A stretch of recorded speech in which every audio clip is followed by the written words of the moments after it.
Hello folks, how you all doing? And welcome to my video. On today's video, I'll be talking about, well, I guess you can tell from the background, right? We'll be talking about the workout routines, particularly laser focusing on obviously muscle building, hypertrophy, strength building, weight training, resistance training, and those workout types. So, what is it that I want to talk about particularly? As you all know, anyone who's been doing this and into muscle building, bodybuilding, all these, I know that we can talk about it until the last breath of our lives. You know that there is no end to it. So, my focus with this video is about the program selection, more like the program philosophy. So, I've been doing this actually since I was 14 years of age. Close to half a century I've been doing this, I can say that. And obviously, just like anyone else, we tried all kinds of programs and stuff. And what I came to believe, what I came to realize is this. There are lots of programs, lots of combinations. And every one of them might make sense to a lot of people. So I don't think there is a particularly wrong or bad program, although everything can be obvious. I think the question here should be more like which one is more suitable to you, because not everything, not every prescription, not every workout routine, not every workout plan, fitness plan is suitable to everybody. Why? Because everybody is built different. Everybody's needs are different. Therefore, what you have to do is invest sufficient amount of time and effort, because obviously it comes with effort, a lot of effort actually, to understand how your body is responding to what you're doing, what kind of routine, what kind of programs you've been using, and then make adjustments, make changes, make modifications. I think there's no other miracle way. There's absolutely no other miracle way. I remember one old saying from the Soviet days of the weightlifting routines. As you know, Soviets had a huge mastery and authority in especially Olympic weightlifting. And their methodologies, their routines, their workout routines and techniques have been closely followed and copied, because they knew those guys were producing the best weightlifters in the world. And they were almost like in every year, right? Almost like subscribed. They had a subscription to Olympic gold medals in weightlifting. What they say is I never forgot that is even the best routine doesn't make any sense as long as you're frequently changing it. In other words, even the worst routine pays dividends if you stick to it long enough. That saying, to me, carries a lot of meaning and weight, because that says a lot. So lately, I've been following two guys. Those are Andrei Samayev, the Russian. He's incredible. The thickest arms in the world now. They say he has 63 or 64 centimeter arms. Incredible size, incredible strength as well. And Larry Wales, they kind of go together in this, and he was talking about his workout routine. And what I realized after kind of studying him, watching him, listening to him and all that, what I understand is for his muscle building, both size and strength, he's not necessarily sticking to predetermined programs, such as those 12 months routines, 8 weeks or 12 weeks routines. And what he says, which makes a lot of sense, as we all know, the powerlifting routines are extremely rigid. They usually go in 8 weeks, and you measure, for instance, in those three major lifts, the deadlift and bench press and squat, you take your 1 rep maximum, whatever that is, that's your 100%. And then you design your 8-week routine, and for each workout is measured in terms of percentages, not actual weights. Whatever that 1 rep maximum, right? You give the percentage, you measure the percentage, and the goal is at the end of the 8 week session, ideally, your 1 rep maximum should be increased by a certain amount, whatever that amount might be, again in terms of percentage. Maybe 5% increase, maybe 10, 15% increase. That's totally different, pure powerlifting. But we will be talking about here not only pure strength training and powerlifting, although we can borrow a lot of concepts from that, but we'll be talking about more favoring the hypertrophy, meaning the actual bodybuilding.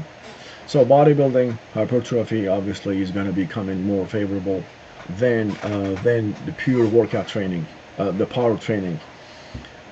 Main difference is number of reps can be in powerlifting and powerlift trainings, as long as it could be 1 to 2 reps, whereas in bodybuilding 8 to 12 could be a routine situation, or 6 to 8 and 4 to 6, depending on the exercise types and combinations of other factors. So why did I say Andrew Smaya? Because again, he has obviously an incredible amount of size and strength. That's the reason why. And more importantly, along with those factors, that what he thinks, his training philosophy, it is very practical basically, and because I 100% fully agree with that. That if you, especially for bodybuilding, the long-term hypertrophy goals, and that, as you know, that can be achieved only in very long-term workout sequences. It is practically, it's not practical to come up with those extremely rigid, predetermined workouts. Why? Because life happens. Simply, life happens. You can come up with a 12-week program. You can come up with a 3-month program or 6-month program, and you can say, I'm going to do this every single time I work out. This is the lift, or this is the exercise. These are the sets and reps, and these are the weights I'll be using, and I'll be resting this many minutes in between those sets. Do you really, do you realistically believe that we're like machines, that once we are programmed like computer, then we can execute the program? Nothing can stop it. We can execute non-stop without any interference. Is it possible? We're human beings. We're not machines. A lot of things can happen, right? We can get sick. The life happens. Many things you just can't imagine, right? We all know what I mean. So, and you may not be able to stick to those extremely rigid routines. And it's time and again, it's been proven that if you try to, that's so unrealistic. Actually, you backtrack. You realize that it's not happening. You kind of get in backtrack, and so you might even quit altogether. So you got to be realistic, and you got to go as you listen to your body. My take on that is, and that's why I give example. I started with Andreas Meyer example because, like I said, I thought my philosophy was basically clicking with what he was saying, the way he was doing. He's not obviously on the authority. There are lots. So I'm telling you, all these years, just like anyone who has interest in this area and listening to this video now, I believe you guys, you have been listening to all the other authorities, right? So far, from the golden age of bodybuilding, all together now, going back to all the power training and all the muscle workouts and all those things. Nevertheless, that clicked something with me. So what he said was, he was listening to his body. He's tuned, and he is paying a lot of attention to the signals that his body was giving to him. And then he's going with that. My take on that one, the way I don't want to say I recommend. I'm not here playing the fitness influencer. That's not the point. And I don't care, and I don't claim that, and I don't care about that. Because I ridicule a lot of fitness influencers, so to speak, those they call or play the role of fitness influencer. But my take is this. The way I do, which I track on Microsoft Excel, my weekly workouts, I use high volume and also trying to combine high frequency and intensity. You might say it is very difficult to combine those all. And if you try to compartmentalize and divide them up in a smart fashion, I believe you can.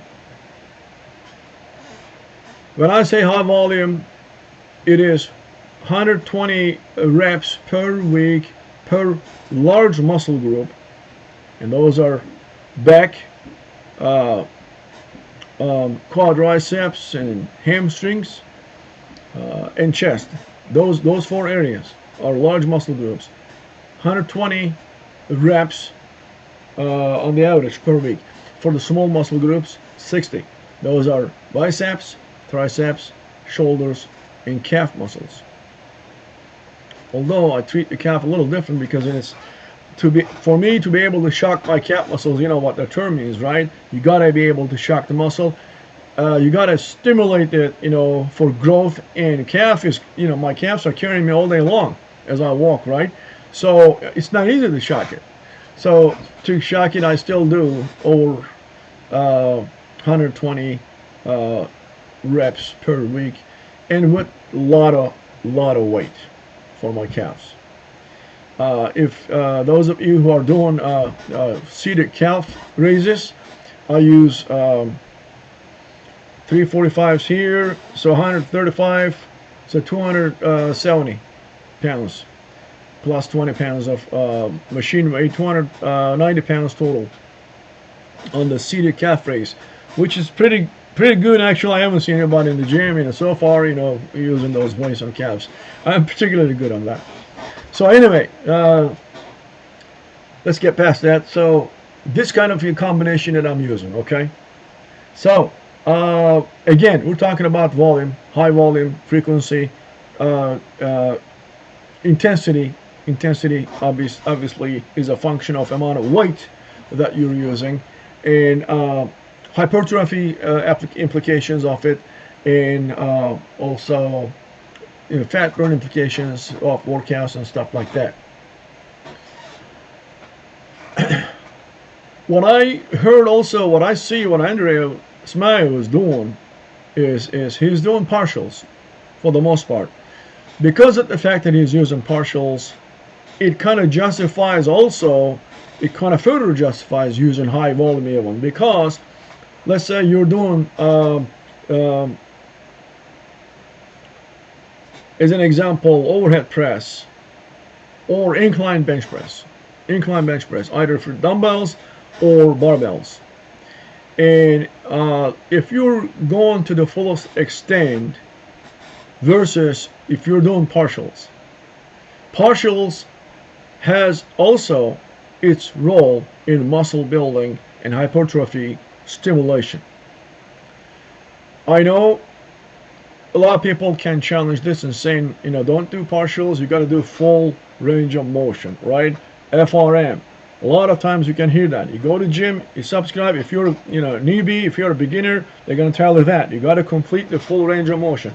I'm not arguing against that, but there is something called partials, and it has its own place. A lot of guys, especially with good size and strength to them, they use them for stimulating the further hypertrophy kind of growth.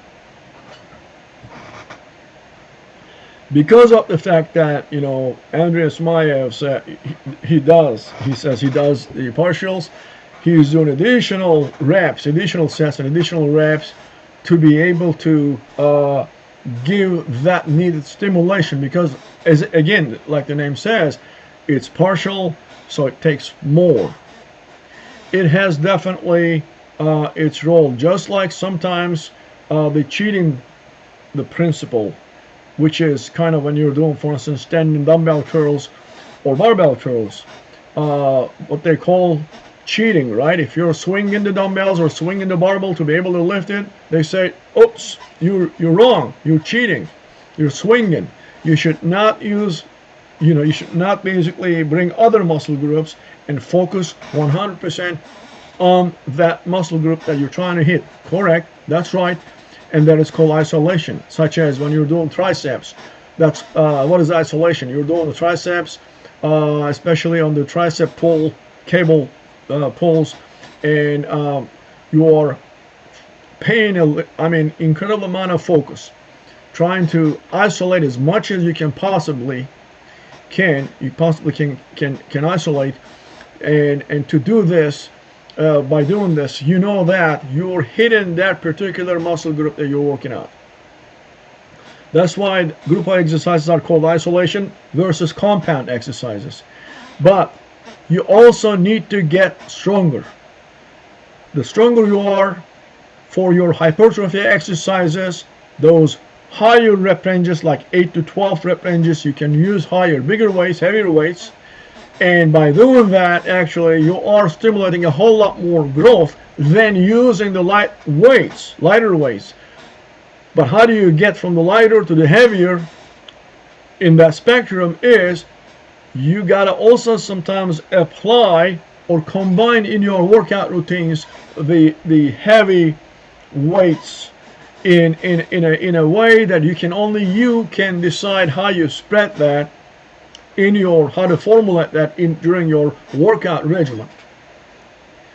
And you know that once, for instance, on shoulder overhead presses, if you can push bigger, heavier weights, for instance, doing dumbbell shoulder presses, then you're gonna be able to hit your shoulder muscles, interior, lateral, and front shoulder muscles a lot better, and it's gonna stimulate a whole lot more growth if you can use those heavier weights. And you're not going to be able to get there unless you use heavy weights. And in the process, sometimes you got to do this kind of cheating methodology. It also actually has a psychological component to it, and then mostly it's applied to compound movements.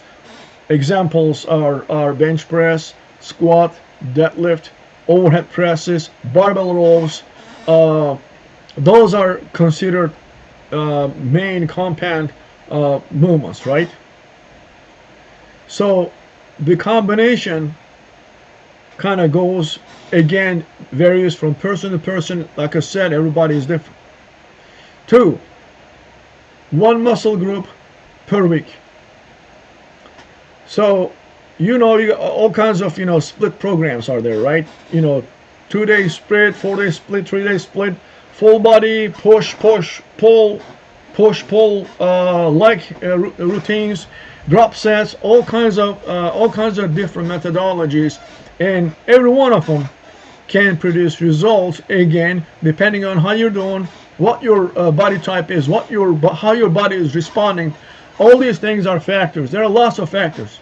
There are lots of variables playing into the results that you're trying to obtain. So therefore, there is no single magical solution or workout routine. Not a single one. If anybody is thinking there is a miracle solution out there that they're hiding from public, and elite bodybuilders or weightlifters are only keeping that to themselves to maintain their positions, it is extremely dumb and stupid thought. There is no such thing.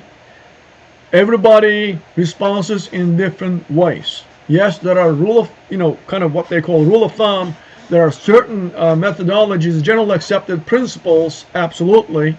But then, once you start, let's say you're a beginner, you start and you invested 6 months or a year or 2 years, and you've been very disciplined, you will start realizing this is how your body is responding. You start kind of getting in tune, you can kind of understand how your body is evolving and rolling and flowing, and then you will be modifying your own workout routines, regardless of what others are saying or doing. And in my opinion, and again, that's why I started with the example of Larry Wheels and Andrea Smayev. Go ahead and watch Andrea's, I think maybe I'm saying his name wrong. Andrei, right? Or Andrew. It's not Andrew, he's Russian. So Andrea Smayev. So, for instance, you can find his videos on partials doing on machine curls, or dumbbell curls, or barbell curls, or body weight exercises, calisthenics.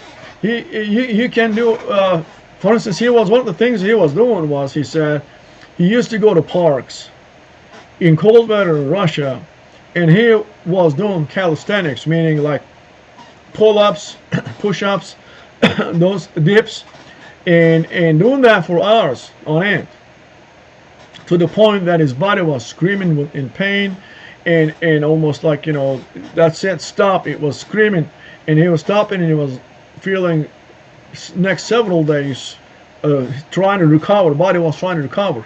So recovery, there you go, is another huge variable. Everybody's recovery period might be different. I remember, getting guys to the gym, and I kind of, for instance, told them this is how you need to work out, and then I noticed at the end of the workout, one of them was almost like, and he felt sick. The other one, he complained. He said he went home and he couldn't do anything, and he just hit the bed and slept. And I thought it was just a regular, normal workout. So basically, everybody's different. So you got to fine tune, starting obviously with the known, usually accepted, generally accepted principles of workouts, and then as you keep going, you need to start little by little. And as you get more advanced and more, got to modify your routines. So the reason why I believe one muscle group per week is, example, let's say I did, today is what, Wednesday. Okay, this week I started Monday, okay, and I did total of 150 reps of chest exercises, and I did incline bench presses. Started with 205 pounds. I went up to 235 pounds, and I started with I went up to 10, 12, and I came down a little bit down to 6 again, and then I went to dips, and I love dips. Dips are, in my opinion, kind of a king type of exercise for pec building. So I did like 55 pounds on my waist, and 6 sets and 10 reps. I remember one week I didn't have an access to anything. I was traveling actually. I didn't have an access, and that week all I did was doing dips between 2 chairs, nothing else, and I did over 1,500 reps of dips. I think it was 300 reps per day dips. Sometimes I kind of get carried away and I can do those kind of funny, crazy things, but that's not my typical routine. I did that because I didn't have any access to anything, so I just wanted to do something else, something totally different. But dips is one of my best, most favorite exercises. So I did 100, what did I say? 150 reps of chest. Okay, now look at this. I hit my chest as much as I could hit, 150 reps, and I gave you the amount of weights. I mean, on the incline up to 235 pounds, and on the dips, body weight plus 55 pounds. And I'm 245 pounds. It varies, 245, 250 plus 55 pounds, 305 pounds of weight. And I was doing 10 reps each set of total 6. So after 150 reps, I know I need time to recover for my pectoralis major, right? And what is the average generally accepted time frames for muscle groups to recover before you hit them next time? At least 24 to 48 hours, sometimes up to 72 hours or more, depending on what you did, how heavy you did. For instance, if you do deadlift, can you do deadlift, especially if you hit yourself 90-95% of your 1 rep maximum? Tell me how many days you need to wait to hit the deadlift, especially with the same weight. You don't have to maximize each time, but especially if you want to hit the same weight, you gotta at least have 1 week, at least. Sometimes even longer, depending on what you're doing. But for smaller muscle groups like shoulders, for instance, usually, typically, couple days, 3 days is enough. For also like quadriceps or hamstrings, there are also large muscle groups, and for each one of them I do at least 120 reps.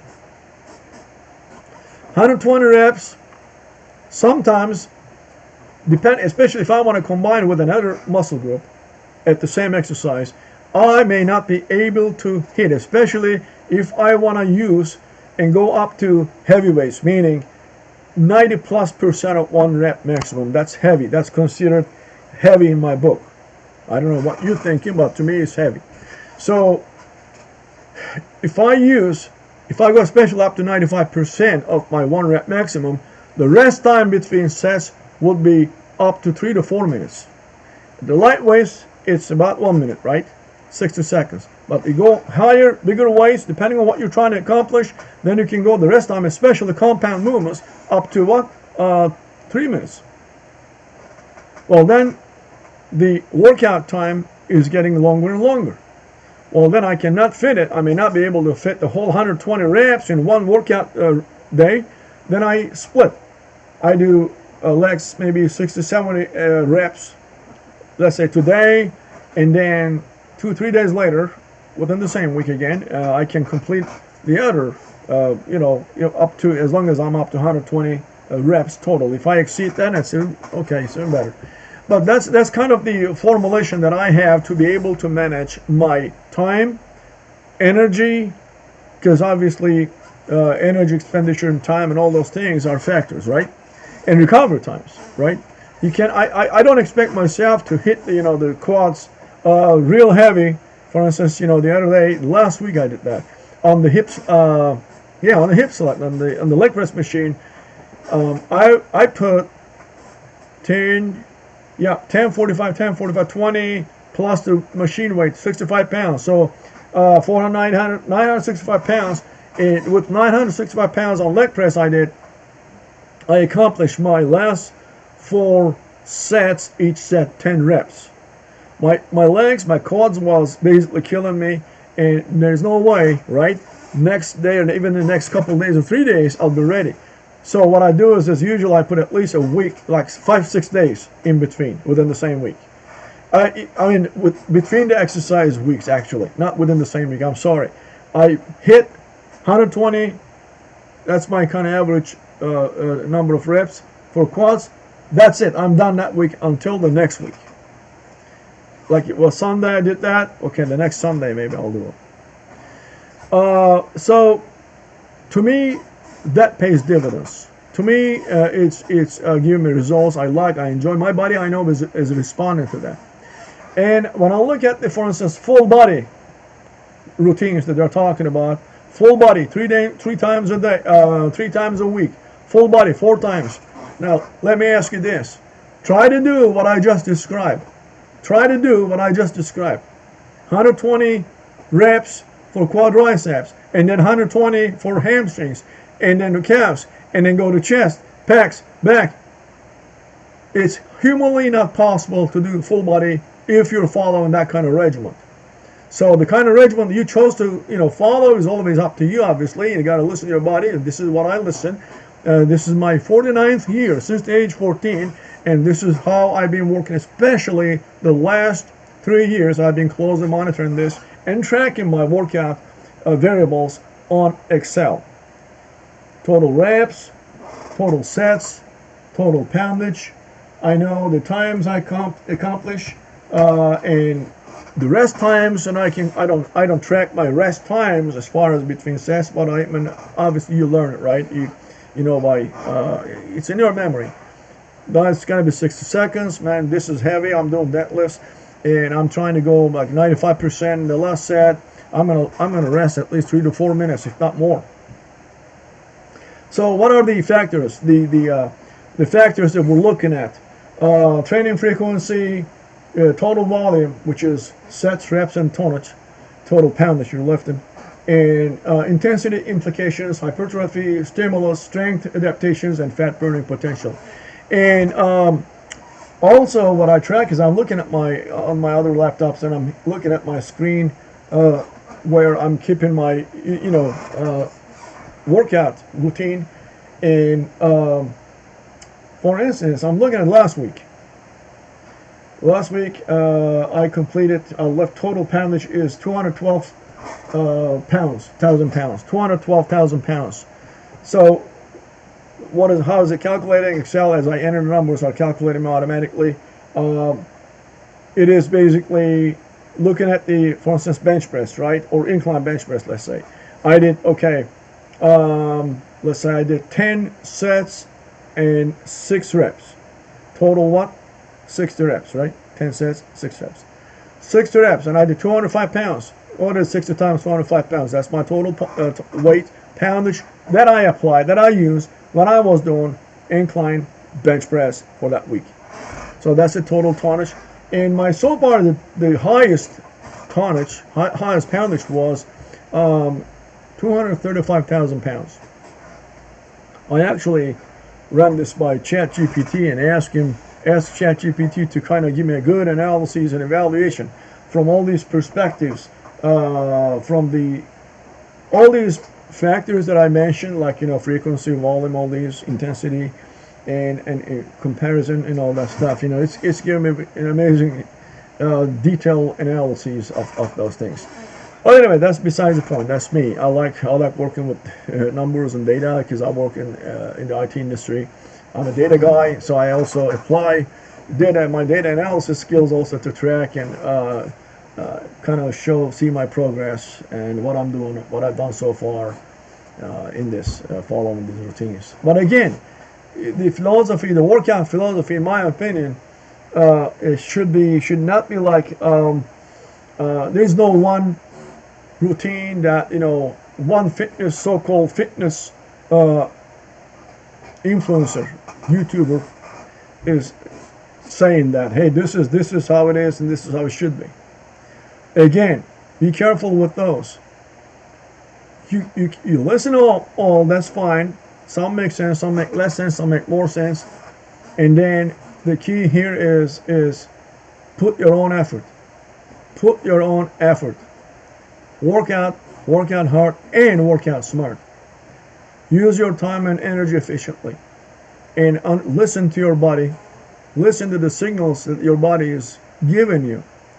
And in time, it's kind of like a language. You will learn how to communicate with your body, with your muscles better. As you listen to your muscles better, you will understand what they're telling you. And pay attention.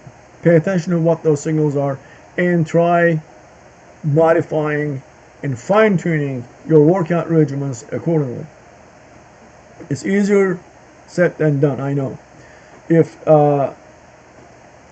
you don't, it's especially these days, it's so easy to be kind of sidetracked and get confused because of the technology now, everything is out and open, and YouTube and Instagram and all that, all these different school of thoughts, different programs and routines. It's great. It's awesome. Unlike my times when I started, like 14 years of age, I started, and all I had was springs. You remember? I don't know if anyone has been using those things. In my time, we were using springs. That's how I started. We were kind of, the springs. We were kind of pulling them. So there was no obviously internet then. Not even enough books. It wasn't easy to find a book on human anatomy, muscle development. But today, everything is out on the internet. All kinds of universities are coming with all kinds of research material, and they're measuring everything, how they impact this kind of training, how does it impact from the growth perspective, from the hypertrophy perspective, from the strength development perspective. All kinds of major universities are coming with hundreds of thousands of different research material. Research papers are being published, and fitness instructors and fitness influencers, and it is really very rich environment to be able to educate yourself is one thing, but it's equally easy to get yourself confused as well. The problem is you get confused so much to the point that you really are blind. You don't know where you're going. You don't know what you're trying to do. You're listening to this and that. You're trying to, modify this, change it again tomorrow, change it again the next day, change it next week. This gets very confusing for your body. It's got to be, your body has to know that you are putting that system, your body, your muscle system, into a certain routine, and it doesn't have to be predetermined like I explained before, but nevertheless has to have some kind of methodology to it. And important thing is stick to it. And with that, then and kind of keep a close eye and see how your body is responding. Like the examples that I gave you, I live for the certain heavy lifts and compound lifts, longer days in between to recovery, to allocate enough recovery time. Those are all functions of many things. I mean, recovery time is also a function of age. You can recover when you're younger faster than when you're older. Recovery times might get longer. Same thing with injuries. When you're younger, you can recover from injury faster. As you get older, you got to be a lot more careful. Don't want to hurt yourself, otherwise it might sidetrack you and put your training off for months, depending on how bad your injury is. So all these things, all these factors are playing into it, and that's why I said there is no one common magical formula for everybody. And if you follow this to the point, to the T, then okay, you will achieve your results. There is no such thing. So, yeah, this is the kind of a reason I wanted to share my opinions, my thoughts about the workout regimens, especially for hypertrophy versus the strength development. Especially one thing that I wanna focus is this, and you guys notice that this is the way they're splitting. I mean, they put those two things in two absolute separate categories. Like, this is the strength routine, and this is the hypertrophy routine. That's okay. That makes sense. Like, my routine that I'm using on a weekly basis, I basically uploaded my file to ChatGPT and ask ChatGPT, what do you think? Give me your analyses and evaluation. And how do you categorize the program that I've been sticking to? And it said it's more favoring the hypertrophy than strength training. And I was aware of that. I just wanted to see, what it was going to say. The reason I'm saying is this: you can you can combine in a way. You can find this happy medium, good combination. How? I'll give an example. Say you're doing overhead dumbbell presses. Okay? Overhead dumbbell presses. You can start with lighter weights, warm up first, and then start pushing a little bigger weights. You're doing maybe 8 to 12 reps. That's kind of hypertrophy range, right? It changes from, again, person to person. For some people, it's 8 is hypertrophy. Other people need more. All right. So now you did maybe 6 sets, and then reduce the number of reps and increase the weight. It's just an example. You can apply to anyone else, any other type of exercise or other muscle groups. You go up to even 1 rep. Each set you're handling heavier weights, like a pyramid methodology. And then you start with lighter dumbbells. For me, 40 pounds. Those are lighter dumbbells. And I go up to 75 to 80 pound dumbbells on shoulder presses. I typically use average, without warming up, 60 pound dumbbells for shoulder presses. And then I do with them 8 to 10 sets and 6 to 8 reps each. And I have actually 90 pounders next to them, but I don't usually go up to 90 pounds, but I go up to 75 to 80 pounds. And so see that what I'm trying to explain is this.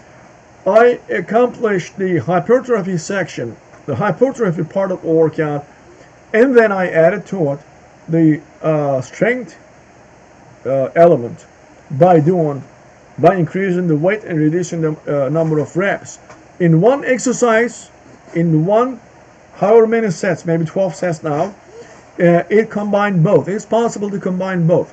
That's why I strongly urge people to kind of combine, instead of strictly separating and sticking to always the lighter weights and always the isolation type of exercises mostly, to be able to stimulate growth.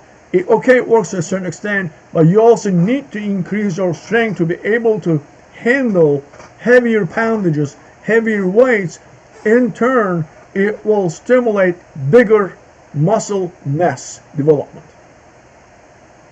Strength is a very important component, should not be ignored, and it must be added to it. I know a lot of folks, especially young kids, are kind of, in my opinion, that's my perception, they kind of ignore this, and they're trying to go with the mostly isolation type exercises only, trying to depend on it to stimulate in the long run, good growth. Never forget that. Especially beginners, no matter what they do, good or bad, they will develop. They will see results in 6 to 8 months on the average. They will start seeing some results. And then they will be, of course, motivated. And they say, okay, that's what I've been doing. I'm going to keep doing this. Fine. No problem. Keep doing it. But at some point, you're going to start feeling that you kind of hit a plateau. That's inevitable. That's for everybody. You're going to hit plateau. Some after 2 years, some after 3-4 years. Once you hit that plateau, you gotta be able to break it. You should not just stay there forever and keep doing exact same routines, expecting better results. If you cannot get out of that plateau after several months, even after a year, that means you gotta review what you're doing and fine-tune it and modify according to your needs, your body's needs. Anyway, that's what I want to share with you folks. Thank you very much. I hope it wasn't that long. Thank you very much for sparing time and listening to me. Stay healthy and stay strong.